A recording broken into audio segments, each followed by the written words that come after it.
I never thought I'd be standing outside my own granddaughter's wedding, staring at an invitation with my name deliberately crossed out. The thick cream paper trembled in my weathered hands as a chilly October breeze swept across the parking lot. 74 years on this earth, and nothing had cut deeper than the words Ashley had spoken to me just 3 days earlier. "Grandpa, you're not welcome at my wedding. You don't fit in with the kind of people who will be there. It's better to avoid any embarrassment."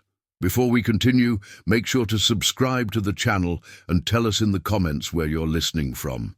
My name is Charles Wilson. I've lived a simple life, worked hard, and always put my family first. My wife, Margaret, passed away over 20 years ago, leaving me to raise our only daughter, Linda, on my own. I still remember the weight of that responsibility, the fear of failing Margaret, and the promise I made at her bedside to give our daughter everything she deserved. And I kept that promise. I worked double shifts at the factory, saved every penny, and somehow managed to put Linda through law school. When she met David Lopez, I saw how happy he made her, and I gladly paid for their wedding. It wasn't extravagant by today's standards, but it was beautiful. Linda wore her mother's restored wedding dress, and I'd never seen her smile so brightly. That day, watching her dance with David, I felt Margaret would have been proud of us both. A year later, when Linda called to tell me I was going to be a grandfather, I wept with joy. Ashley came into our world on a stormy spring night. The moment the nurse placed her in my arms, with her tiny fingers and curious eyes, I made another promise. This child would have every opportunity I could provide. As Linda and David built their careers, I became Ashley's second home. 3 days a week, she'd stay with me while her parents worked late. Those were my favorite days, making pancakes shaped like animals, reading stories until my voice grew hoarse, helping with science projects and listening to her dreams. Ashley was bright, curious, and kind-hearted. She had Margaret's laugh and Linda's determination. "Grandpa," she'd say, curled beside me on our worn sofa, "tell me again about how you met Grandma." And I'd tell her the story she'd heard a dozen times, about the library, the dropped books, and how Margaret's blue eyes had made me forget every word in the English language. Ashley would giggle and say, "That's so romantic, I want a love story like that someday." When Ashley turned 16, David got a job offer in another state. They asked if I wanted to move with them, but my life, my few friends, and Margaret's grave were here, so we settled on holiday visits and weekly phone calls. I missed our daily connection, but I understood. Life moves forward. Then came Ashley's college applications. She had her heart set on Westbrook University, prestigious, competitive, and expensive. Linda called me, apologetic and hesitant. "Dad, we've been saving, but with the new house and David's mother's medical bills, Ashley might need to consider state school instead." That night, I looked at my retirement fund, modest but sufficient for my simple needs, and made a decision. The next morning, I called Linda. "Tell Ashley she's going to Westbrook. I'm covering tuition." "Dad, no, that's your retirement money." "What good is retirement if I can't see my granddaughter achieve her dreams?" So Ashley went to Westbrook, where she studied international business and met new friends from wealthy families. During her sophomore year, she called about a study abroad program in Paris. Again, I didn't hesitate. I sold my car, bought a cheaper model, and funded her European adventure. The changes in Ashley were subtle at first. Designer clothes replaced her thrift store finds. Her accent shifted slightly, adopting the polished tones of her new social circle. She called less frequently, and when she did, her stories featured luxury restaurants and weekend trips I couldn't relate to. But I told myself this was natural. She was growing up, exploring a world beyond our small town. In her senior year, she met Christopher Martin. His family owned a chain of luxury hotels, and from the photos Ashley shared, he looked like he'd stepped from the pages of a magazine. Perfect teeth, confident smile, and clothes that probably cost more than my monthly pension. When Ashley brought him home for Thanksgiving, I noticed how he surveyed our modest neighborhood with barely concealed disdain. Inside my small house, Christopher was polite but distant. He answered my questions about his studies and family with rehearsed responses, never asking anything about me in return. At dinner, when I shared a story about my factory days, I caught his subtle eye roll toward Ashley, who quickly changed the subject. Later that evening, I overheard him in the kitchen with Ashley. "Your grandfather seems quaint," he said, the word dripping with condescension. "He's old-fashioned," Ashley replied, her voice lowered. "Just try to humor him, okay? It's only for 2 days." I pretended not to hear, focusing instead on washing dishes with extra care. That night, I pulled out the shoebox where I kept family photos and spent hours looking at images of baby Ashley on my shoulders. 10-year-old Ashley proudly holding up her science fair ribbon, teenage Ashley hugging me at her high school graduation. I wondered when exactly my granddaughter had started seeing me as someone to be tolerated rather than loved. 6 months later, Ashley called with news of her engagement. Christopher had proposed during a helicopter tour over the Grand Canyon with a diamond ring that she described as almost too heavy to wear. I congratulated her with genuine happiness. Despite my reservations about Christopher, her joy was what mattered most to me. "We're planning the wedding for October," she said. "Nothing too big, just 300 of our closest friends and family. 300 people. I couldn't fathom knowing that many people, let alone considering them close. But I simply asked, 'How can I help?' There was a pause. "Actually, Grandpa, Christopher's parents insist on handling everything. They have connections with the best vendors." "I'd still like to contribute," I said firmly. "Your grandmother would have wanted that." Another pause, longer this time. "Well, if you're sure, I can send you some information about the venue deposit." What arrived wasn't information about a deposit but a comprehensive breakdown of wedding costs that made my head spin. $45,000 for the venue, $30,000 for catering, $15,000 for flowers, $10,000 for the band, $8,000 for photography, $25,000 for the dress, and on it went. The final figure approached $200,000, more than my house was worth. I sat at my kitchen table for a long time, staring at those numbers. Then I called my old friend Robert, who had become a successful attorney. We had remained close since our high school days, and he had helped me make a few modest investments over the years. "Robert," I said, "I need to liquidate everything." "Everything?" "Charles, that's your safety net. My granddaughter is getting married." There was a long silence before he responded. "Come to my office tomorrow. Let's talk about this properly." Robert helped me sell my investments and advised me on the most efficient way to transfer the funds. But he also suggested something unexpected. "The Hillcrest Manor, where they're holding the wedding. I know the owner. He's looking to retire and move to Florida. The property's been quietly on the market for months." "You think I should buy a wedding venue?" I asked, confused. "I think you should consider diversifying your remaining assets into real estate. And if that property happens to be where your granddaughter is celebrating the most important day of her life, well," he smiled, "that's just good fortune." The idea took root. With Robert's help, I purchased Hillcrest Manor through a holding company, becoming the silent owner of one of the most prestigious event venues in the region. The staff was retained with instructions to maintain absolute discretion about the ownership change. As far as anyone knew, they were simply under new management. Meanwhile, I paid for every aspect of Ashley's wedding. Each time she or Linda mentioned the Martins' generosity in handling everything, I bit my tongue. It wasn't about recognition. It was about fulfilling my promise to give Ashley every opportunity, including the wedding of her dreams. As the wedding approached, Ashley's visits became more frequent but also more stressful. She'd arrive with binders and checklists, barely making eye contact as she rattled off updates and occasional complaints about vendors or bridesmaids. I tried to engage her in conversations about her feelings, her hopes for the future, but she always steered us back to wedding logistics. During one such visit, 3 weeks before the wedding, she surveyed my living room with a critical eye. "Grandpa, have you thought about what you're wearing to the ceremony?" I nodded toward my closet. I bought a new suit, navy blue. She bit her lip. Is it, where did you get it? Johnson's Menswear downtown. Same place I've bought my clothes for 40 years. Her expression fell. Oh, not fancy enough? I asked, trying to keep my tone light.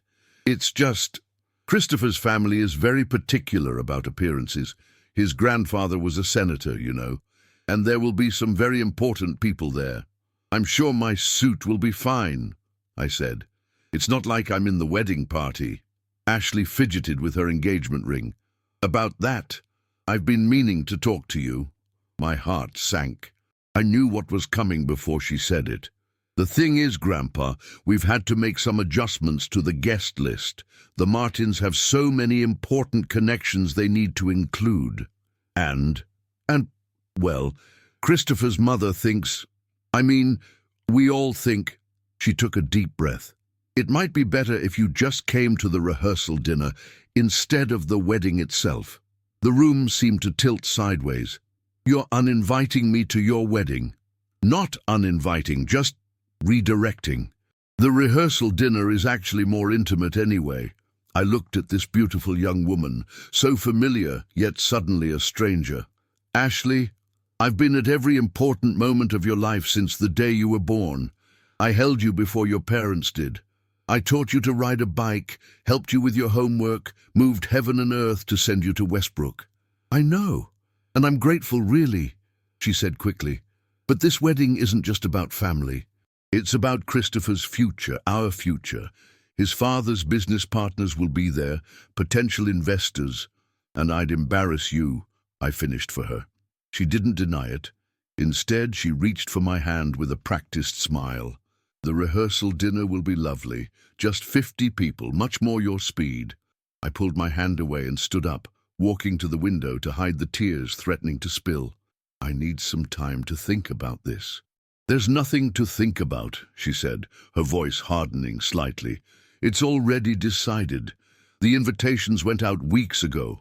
I turned back to her. Did you ever send me an invitation? She looked away. I was going to tell you in person. After she left, I sat in my quiet house for hours.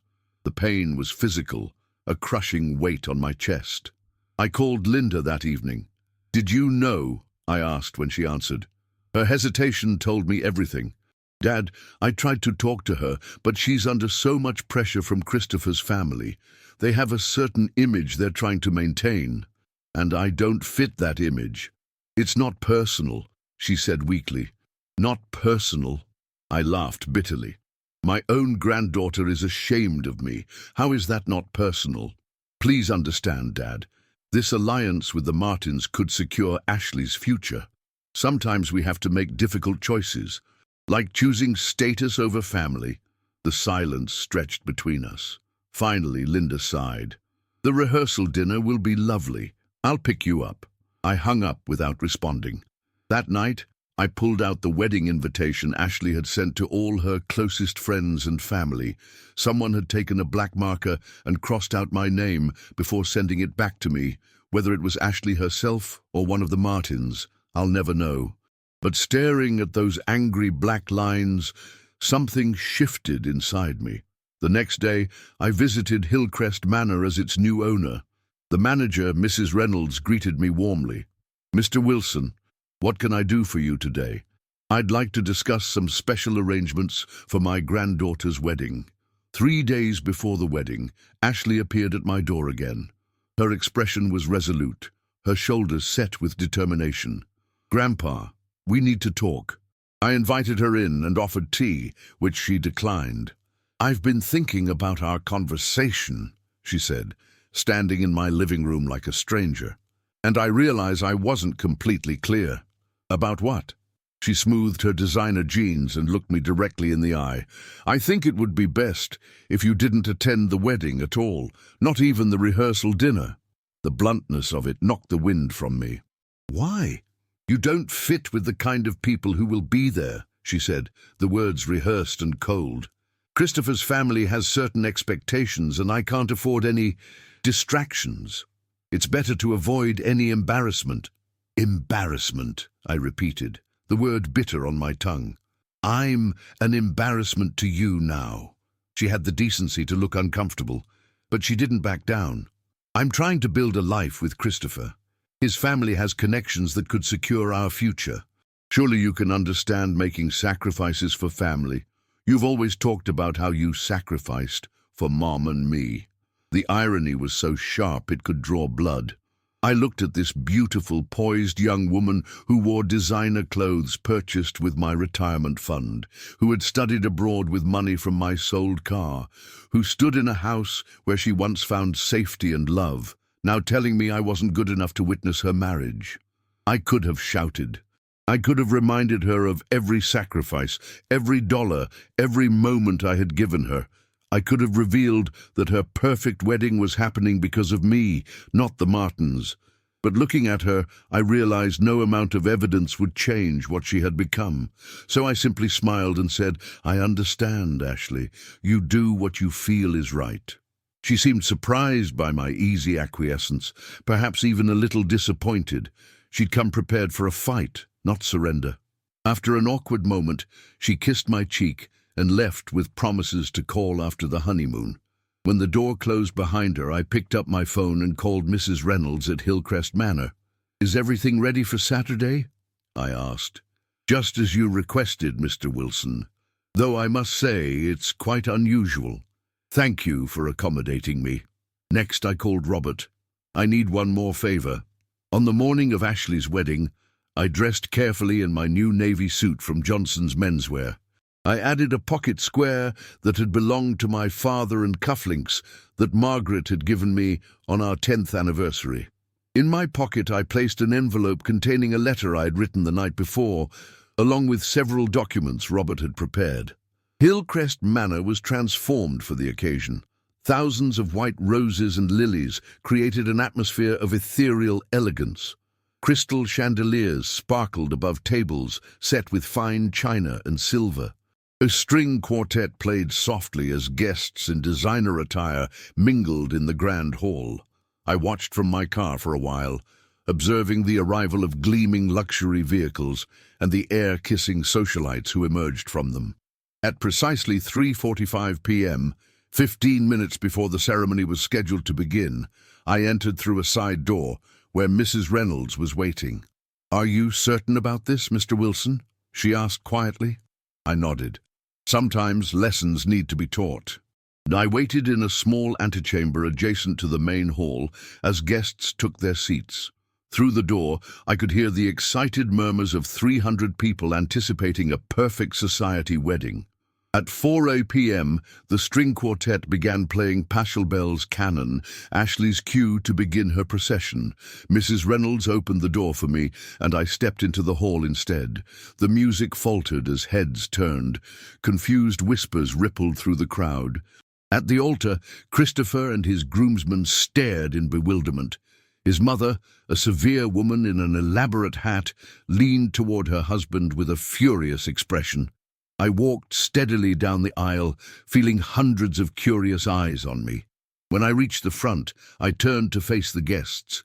Christopher stepped forward, his perfect features arranged in a condescending smile. "Mr. Wilson, I believe there's been some confusion. The ceremony is about to start." "Yes," I agreed pleasantly. "And I wanted to say a few words first." His smile tightened. "This isn't really the time." From the corner of my eye, I saw Linda hurrying down the side aisle, panic on her face. Behind her, Ashley appeared in the doorway, a vision in white, her expression morphing from confusion to horror as she spotted me. I turned to Mrs. Reynolds, who handed me a microphone. "Ladies and gentlemen," I began, my voice steady despite my pounding heart. "Thank you for coming today to celebrate my granddaughter Ashley's wedding. I'm Charles Wilson, Ashley's grandfather." Polite smiles appeared on some faces, while others showed confusion or disinterest. Christopher's mother whispered something to a companion, rolling her eyes. "Many of you may be wondering why I'm speaking, especially since I wasn't invited to be here today." The whispers grew louder. Ashley had now frozen at the back of the hall, her bridal party clustered anxiously around her. You see, 3 days ago my granddaughter told me I wasn't welcome at her wedding because I didn't fit in with the kind of people who would be here. She was concerned I might cause embarrassment. Shocked gasps and uncomfortable shifting filled the room. Christopher's face had turned an alarming shade of red, and his parents were now standing, signaling to someone to cut off my microphone. I've never been one to make a scene, I continued quickly. I've lived a simple life, worked hard, and put my family first. When my wife died 20 years ago, I raised my daughter alone. When Ashley was born, I helped care for her, while her parents built their careers.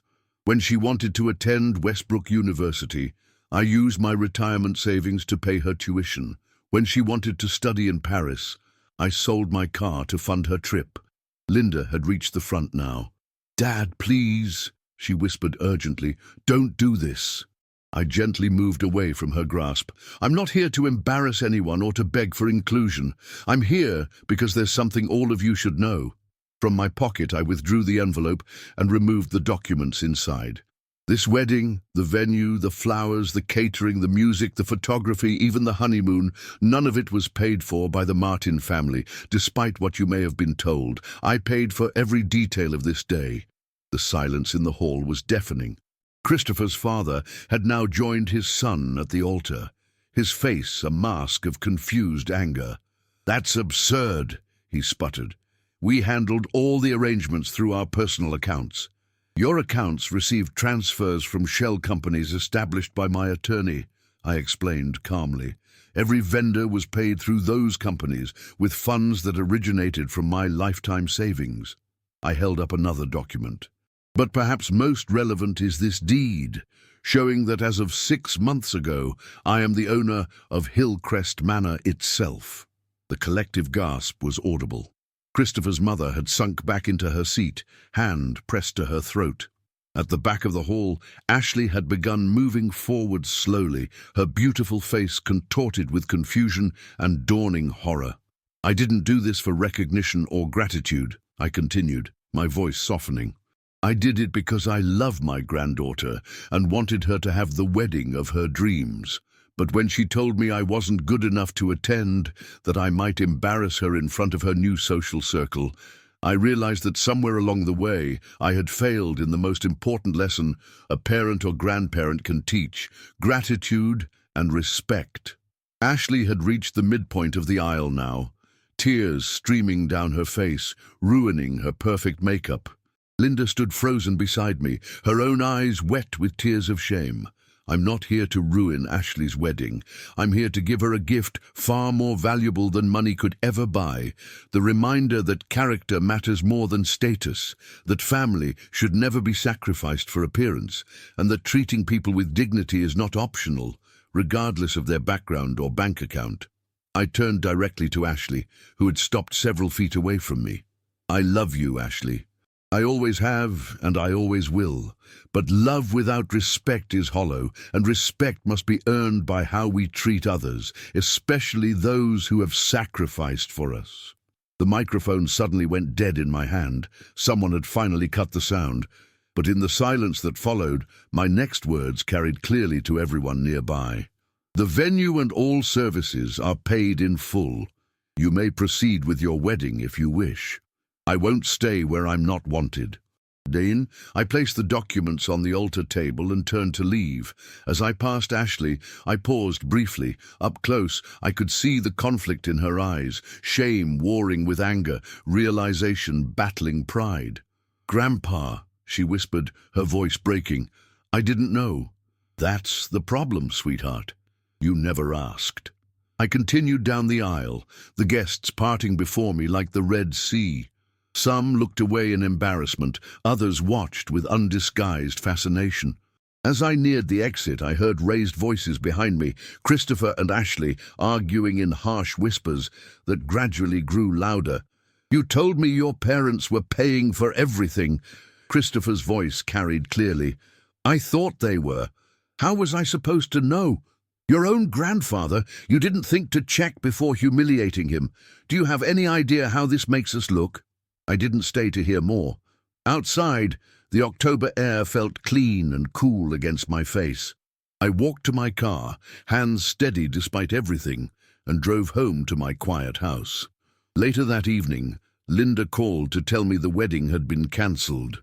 Christopher had called off the engagement right there at the altar, unwilling to marry someone who had deceived him and treated family so poorly.